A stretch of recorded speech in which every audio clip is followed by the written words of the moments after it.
This simple pouch is perfect if you're going to give a gift of something like a small piece of jewellery or maybe a gift voucher.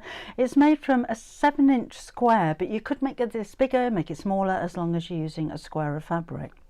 So it's got 4 flaps that wrap over, and as I open this out, you'll see we've got a nice space inside there. So that's somewhere where you could put your gift or your notes or your letter, your jewellery, pop it inside, fold the flaps over and tie them into a bow.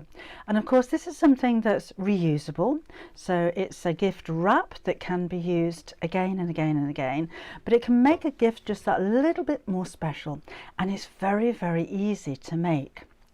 So let me just tie that back up again and show you how it works. Goes there, that pops under there, that one pops under there, and you have this kind of windmill effect in the center. So these are the materials that you'll need. I have 1 square of outer fabric and 1 square of lining fabric, and these each measure 7 inches by 7 inches. On the wrong side of the outer fabric I've already fused some fleece, and this is a Vliseline H630. You will also need 4 semicircles, and these measure 7 inches across, so the whole circle would have been a 7-inch circle and then cut in half. And I'll need 1 outer and 1 lining in each of 4 pieces. And again, as before, I've fused fleece to the wrong side of the outer pieces. And then I've also got 4 lengths of ribbon. This time I've chosen to use different coloured pieces of ribbon, and these all measure around about 8 inches in length. So the first thing we're going to do is to attach the ribbon. So we'll put the square to one side for a moment, and I'm going to fold each one of the lining pieces in half to crease the centre.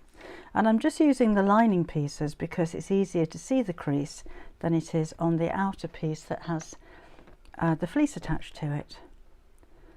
So let's just open that out. Whoops, there's my centre crease.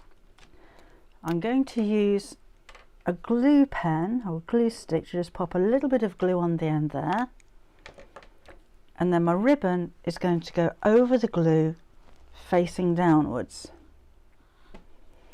and then my outer fabric goes right sides together over the top, and we'll do this with all 4 pieces.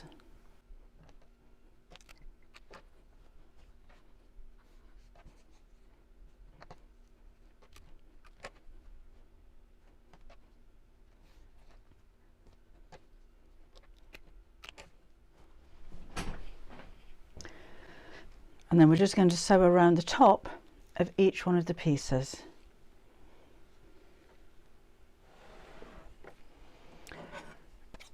And then let's just trim the seam back to around about 1/8 of an inch, or just a couple of millimeters from the stitch. You could use pinking shears in this case, that may help.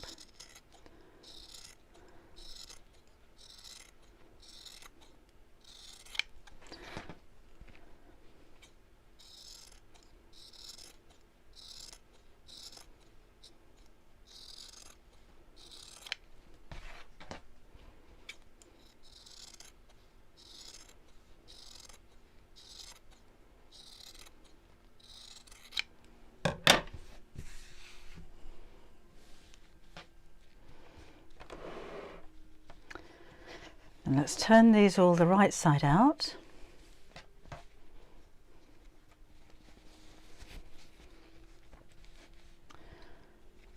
The ribbons at the top like so.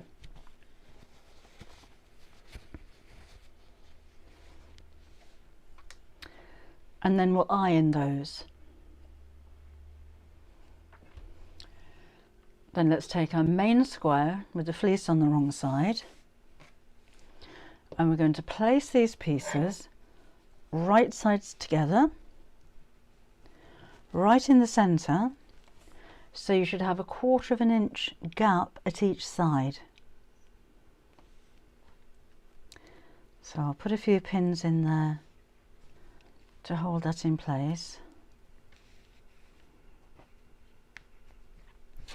ribbon out of the way, and let's do the same on the opposite side. So right sides together, sit it centrally with the same amount of distance at each side of the seam allowance,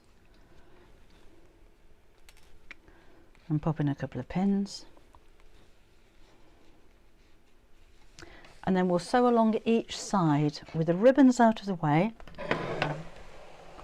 and this will be within the seam allowance, so quite close to the edge. Take your pins out as you sew.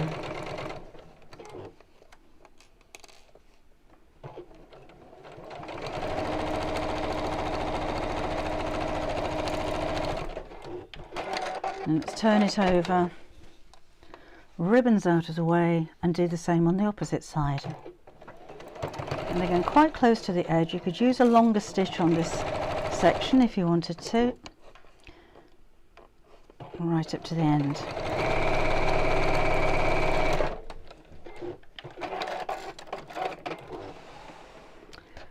And then we'll take the remaining two pieces, face down again,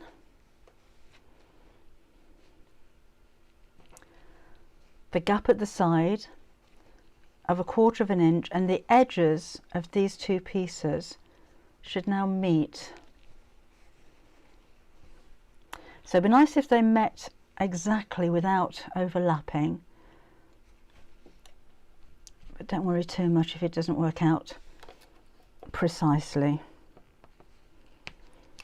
Let's turn this over, ribbons out of the way, and pop this one right sides down. 1/4 of an inch gap either side, and a couple of pins. And then just like before, we'll just sew along these two sides. Now let's take all of these ribbons and push them inside, so I'm not going to sew them into the seam, so keep those out of the way. And we'll take the lining fabric, and this is going to go over the top. And again, I'll pop a few pins in here. You could use clips if you prefer. Whoops, just to hold those together.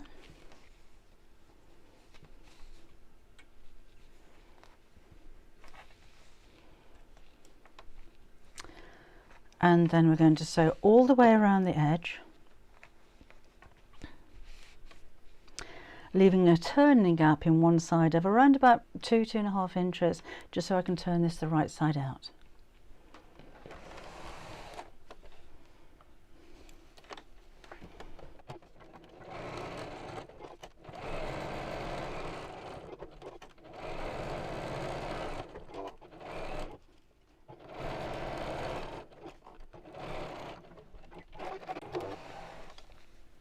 Let's take out the pins.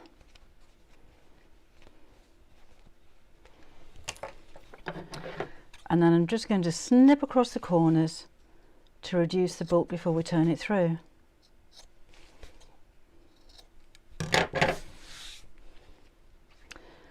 And then let's turn it the right side out.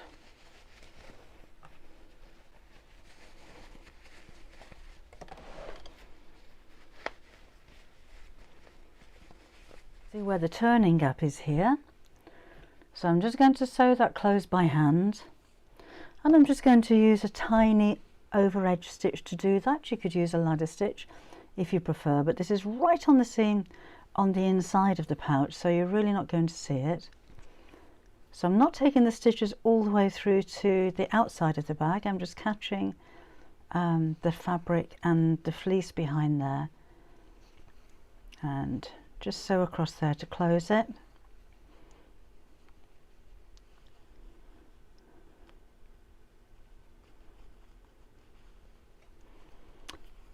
Almost there, that'll do. Let's tie the end of that off in a little knot and snip. And then we're going to take each one of these flaps, fold them over and press them. Now if you have some spray starch or best press or something like that, that will really help the creases to stay in place. So making sure the seam is right on the edge there. Just fold each one over in turn and give it a good press. And you should find that all of the petals, so to speak, are meeting in the centre. I'm not using my ironing mat at the moment, you may have noticed. I'm just using some foam because I don't have it with me. So normally I would have my little ironing mat down here just to explain. Alright, so that goes over here.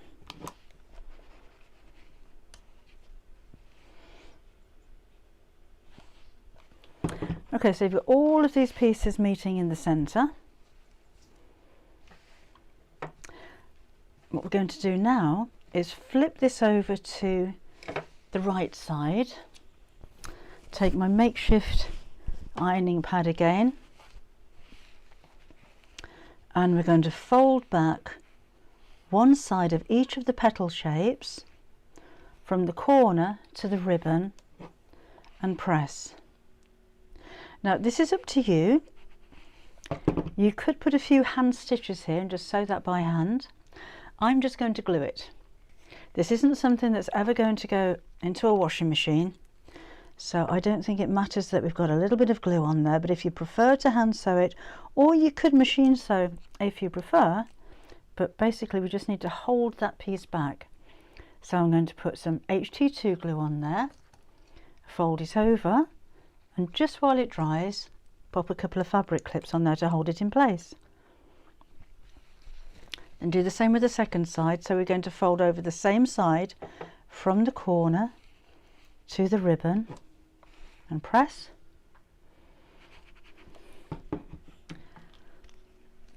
Back to my glue.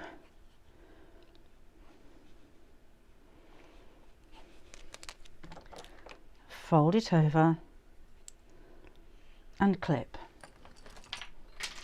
And we'll need to do this on all four sides. So I've left that for a couple of minutes for the glue to dry, then we can take off the clips. And this is something that you could really embellish, maybe add a few little beads around the curves if you wish. That might look quite nice.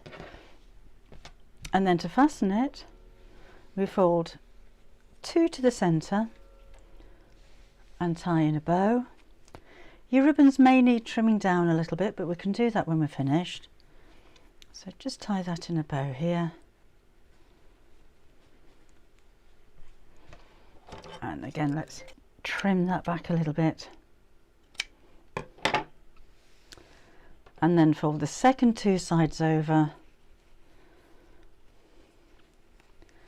and tie.